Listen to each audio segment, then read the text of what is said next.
Good evening, I'm Mark Kiesling. The inauguration of Joe Biden is just 17 hours away, and security couldn't be tighter.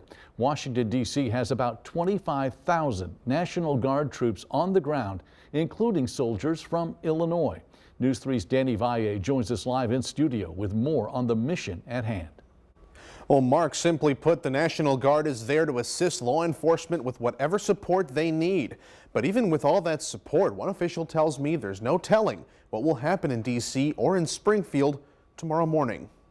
All of us, when we sign up to serve in the National Guard or the Army or the military in general, understand some of the risks that we're willing to take. Major A.J. Ruggieri of the Illinois National Guard is prepared to protect Springfield in light of reports of possible threats to state capitals on Inauguration Day. I think everyone is hoping that not much will go on, but if it does, as I mentioned, we have highly trained soldiers that are ready to support those law enforcement agencies in whatever they would need.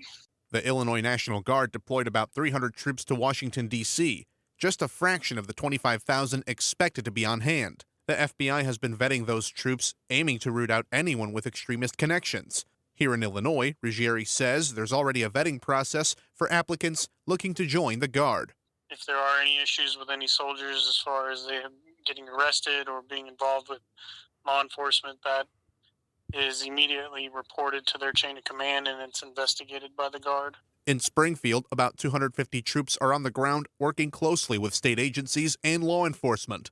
Many of them are ready to fight, despite not knowing what comes next. But Ruggieri, a 19-year veteran, says doing what needs to be done is a big part of why so many joined the National Guard. These are some very unprecedented times with what has happened last year, what we're going into right now. I don't know that anybody had specifically thought of some of the situations that we're in. Major Ruggieri tells me that there are no plans to keep troops in Springfield past Wednesday. Of course, he says that all depends on what happens tomorrow, calling it a fluid situation. Live in the studio, Danny Valle, News 3.